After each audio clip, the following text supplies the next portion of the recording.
All right, guys. So there's, I definitely learned something interesting today.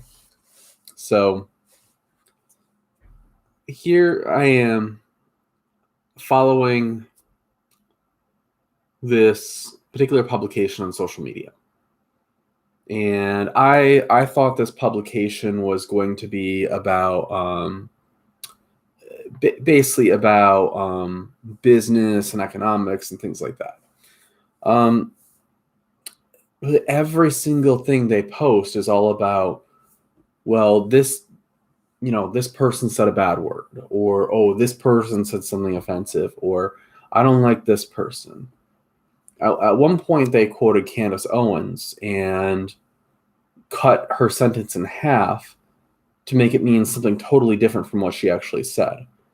And I clicked on the article and scrolled through and found the actual tweet that they were citing, and it was nothing like what they had said. So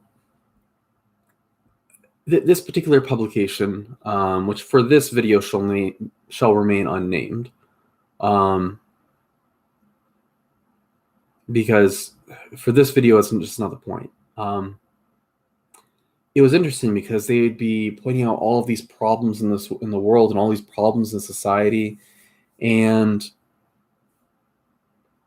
I would post in the comments section, say, hey, here's some economists who are pointing out actual solutions. Here's some economists who are saying, hey, here's a way to improve education. Here's a way to improve people's opportunities. Here are actual solutions to the problems we face in the world. And let me sit back a little bit. And I would say, hey, here's some solutions. And people would freak out and get mad. And I didn't understand it at first. I didn't think I really understood till today is that people, they just didn't want solutions. And I've seen political cartoons to this effect where they say, oh, here's a solution to such and such issue. And the person takes it and burns it, goes, I don't want a solution. I want to be mad. And that was the thing, is I just did not get. And I realized it today. It's like, you have a lot of people out there who just want to be a victim. They don't really want things to be better for themselves. They just want to be a victim. They just want, I don't know if it's the attention. Maybe it's not even the attention. Maybe it's just they like to be able to feel sorry for themselves and say, oh, woe is me. Everything's against me, and I don't know, maybe this is an excuse, not to better themselves. But, maybe at the end of the day, it's just, the main thing is maybe they just like feeling sorry for themselves. And, obviously that's not to say that we don't have problems in the world. Guess what? The world is not the Garden of Eden. The world is not heaven. We got Earth here. That's what we got. That's what you got in front of you. And I just did not get it for the longest time. So I would, post, say, hey, here's some solutions, and here's some experts who are talking about this. Here's a way out. We got this problem. Here's a way out. Here are solutions. Here are actual pathways. And maybe they don't solve 100% of whatever the problem is, well, that's only going to solve 98% of the problem. And you have people in the world who are like that, guess what? There's nothing in the world that's a cure-all. There's actually a fallacy for that. It's like a panacea. I think that's the word, meaning a cure-all. I'm not up on my Greek and Latin, so, sue me if I'm wrong. So, things aren't a cure-all. Okay. But if you could solve a large part of a problem, why not do it? Why not go in that direction? And I hear sometimes people will say foolish things like, oh, well, you can eat salad all day and you could still, die of an aneurysm. Okay. But statistically, if I take good care of myself, I'm less likely to have health problems. I'm more likely to live longer, and I'm more likely to feel good, during my life. So the way this really hit me was I was thinking about the short story that I had written. And this story was somewhat of an homage to a different story that somebody else had written. And I talk about that in like the commentary after my story. So the story I wrote was called The Parable of the Pit. And Nathan James Norman over at the Untold podcast actually turned this into a short audio drama. And he did an amazing job, you guys. Like, you really should go and listen to the Untold podcast. I've liked pretty much every single episode.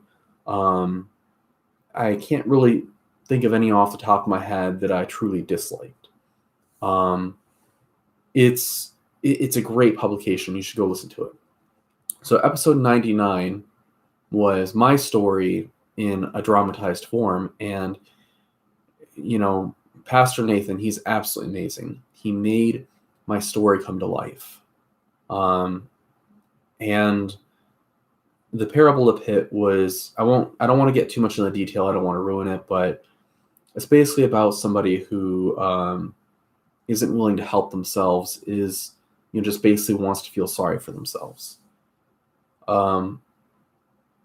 And I had to, I was talking with some coworkers today who have read the story, or listened to the story rather, and then I was thinking about the story later because, here and there at work, maybe you're out in the hallway, you steal a look at social media. Okay. So I'm thinking about people who are commenting on this particular publication, that I was, this business publication that I was following, or supposedly business publication, even though it had nothing to do with business, 95% of the time.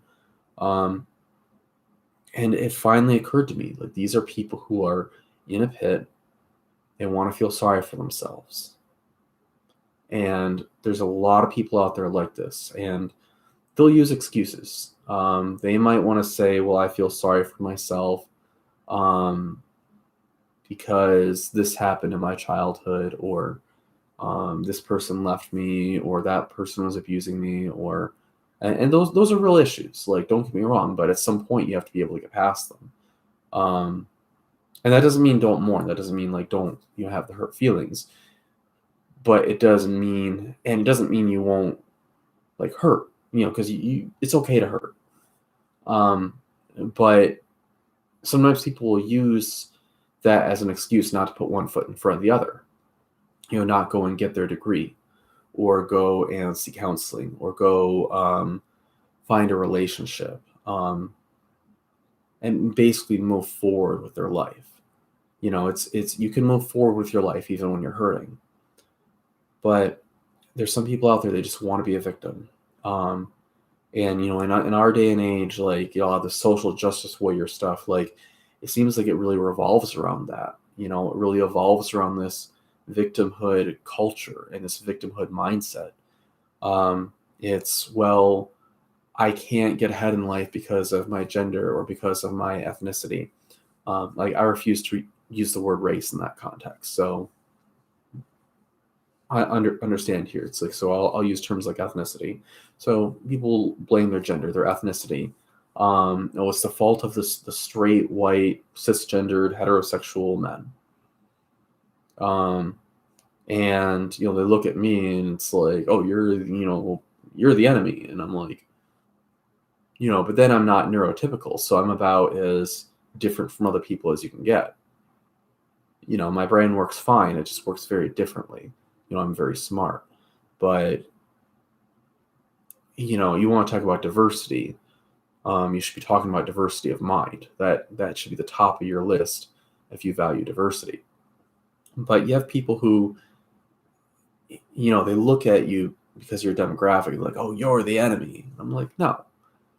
I grew up having, chicken nuggets and rice for dinner, and hot dogs, and like that was my dinner typically, growing up. My parents, they made sure me and my brother ate very well, and we did. We ate well, and we had lots of room to play outside. I was just talking to my parents about this the other day, and that's something I want to get into another video.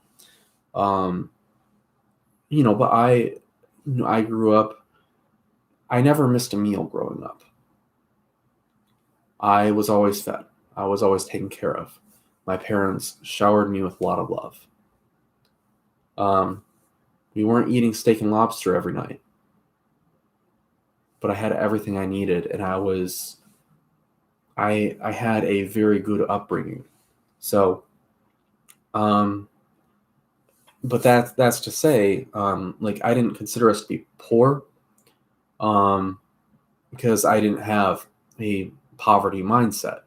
Like, I didn't look around and say, "Oh, we're poor victims." We had food, and we had what we needed. Um, but people will look at me and think, "Oh, you're part of this giant conspiracy of the straight white men way up here who own all the money." And no, none of that.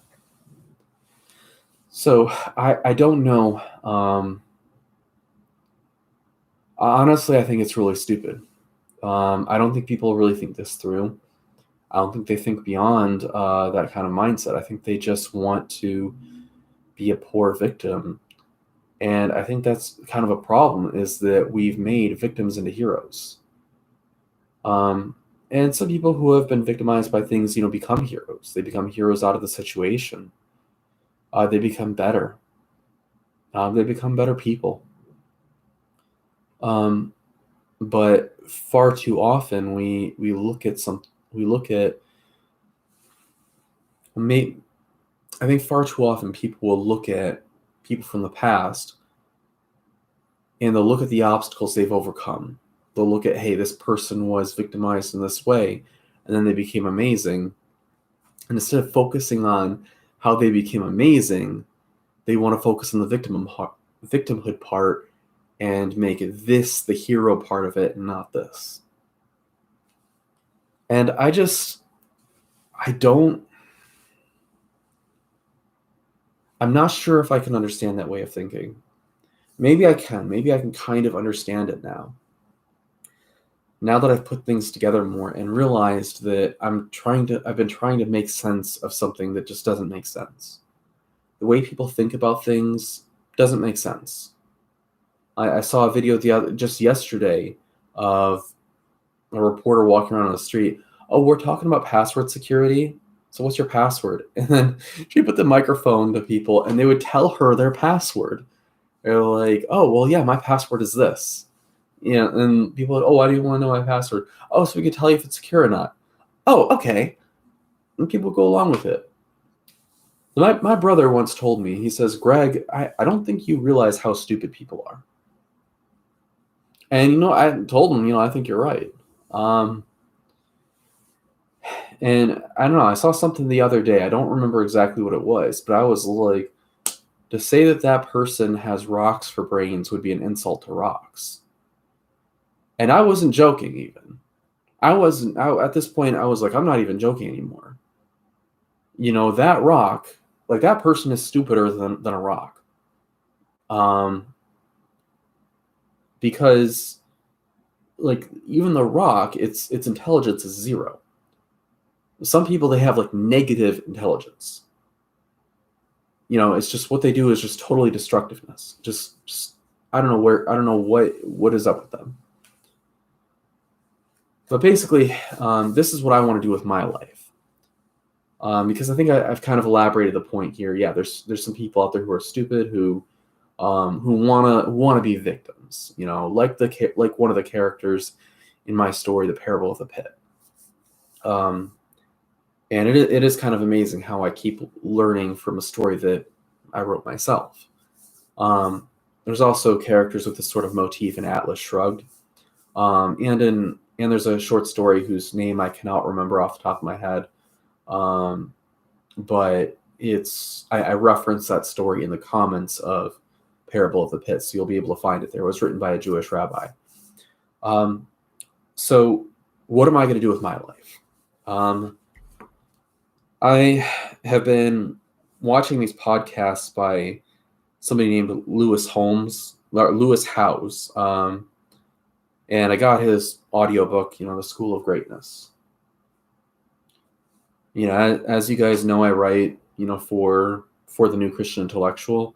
And one thing I've learned from Cody Leibolt and Jacob Brunton is, about Christian egoism.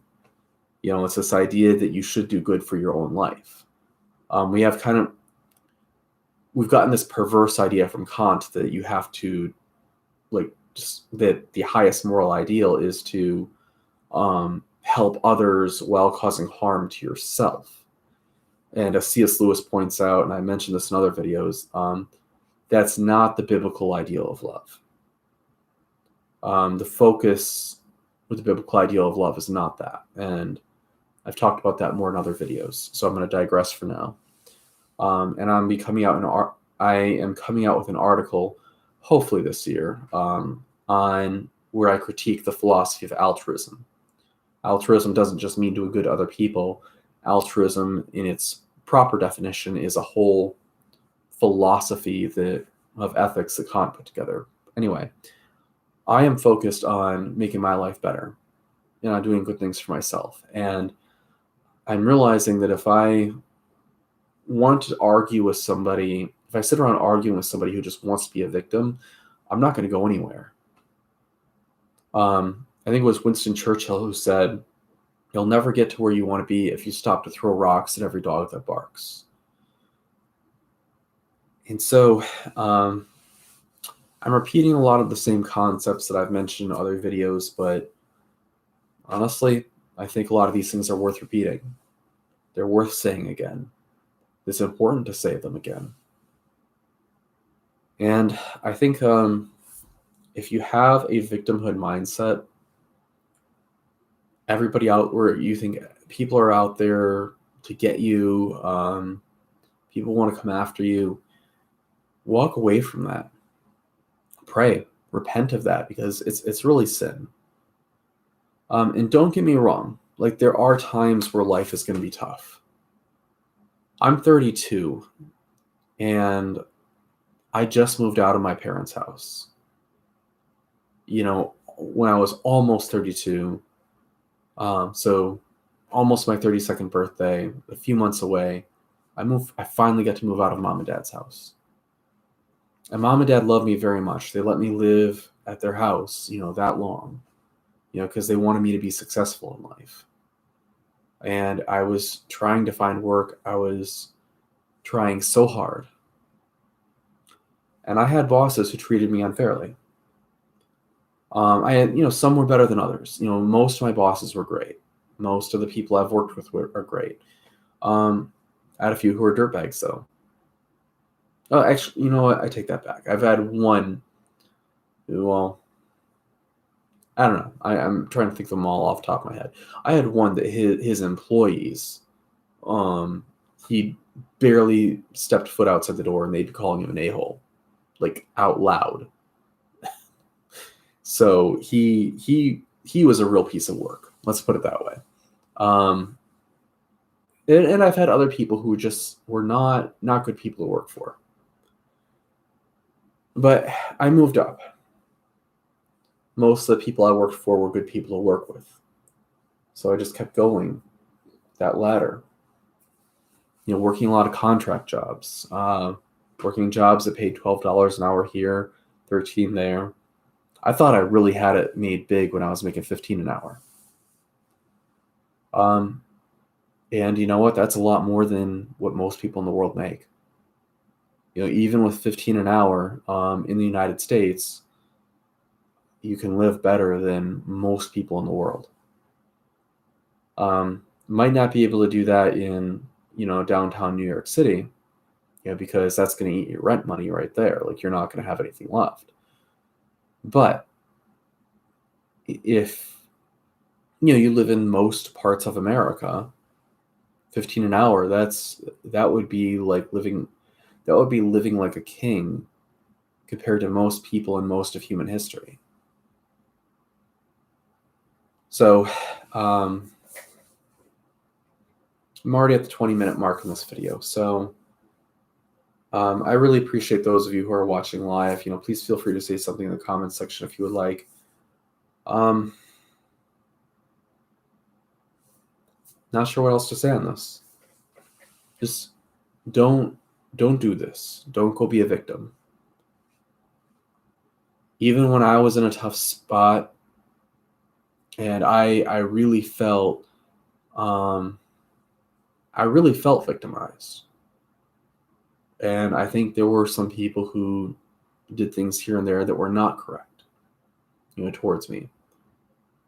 But I didn't declare myself to be a victim and lay down and say, oh, somebody said a bad word about my ethnicity, or about, I didn't give up on life. I didn't say, oh, well, that person over there doesn't like me, and that's why I can't get ahead in life. No, none of that. None of that. Keep going forward in life. Even when things are unfair, keep going forward. I had a youth pastor when I was in high school who told me, Greg, it's something to the effect of, if you want to be happy in life, don't expect life to be fair. Because life isn't going to be fair. And don't be surprised when it's not.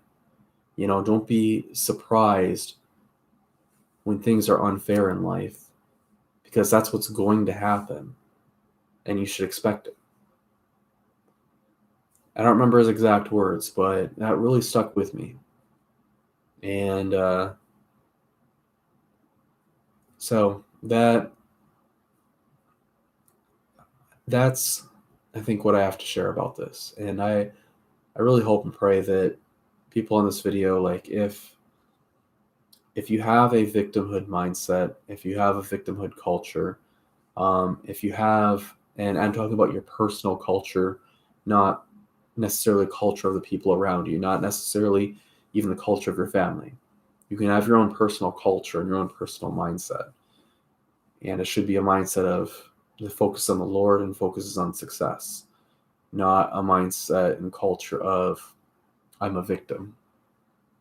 So if that's where you're at, please pray, please repent of that, turn that sin over to God, and go in the opposite direction.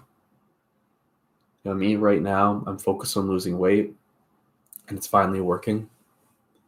I didn't want to be fat my whole life, so I ended up finding something that's working for me. And once I get down to the 20 pounds lost mark, then I want to talk about that more on camera. But anyway, it's up to you what you want to make of your life. If you decide you want to be a victim in a mud puddle and, put on a drama show like Megan, what's her face? Then I can't stop you. And I guess I shouldn't stop you. I think sometimes people need to make that mistake themselves. So, yeah, I hope this video, I hope you guys are able to take something away from this video. But if nobody takes anything away, then at least I've made this video for myself. And because I know that being a human being, it can be very tempting to fall into that victimhood mentality, to be the heroic victim, to want to have this dramatic, production of, woe is me, everything's against me. And so it's up to you. It's up to you. Everybody as an individual has to decide this for themselves. And I hope that the people watching this video makes the right decision. So anyway, thanks for watching this video. And I hope the people watching this, I hope you'll stick around. I hope you'll stick around for more videos. If you haven't already, you can subscribe to my newsletter. You can subscribe to it through greenslug.com, and slug is spelled with 2 G's. That's greenslugg.com. Thank you so much, and hope everyone has a good night.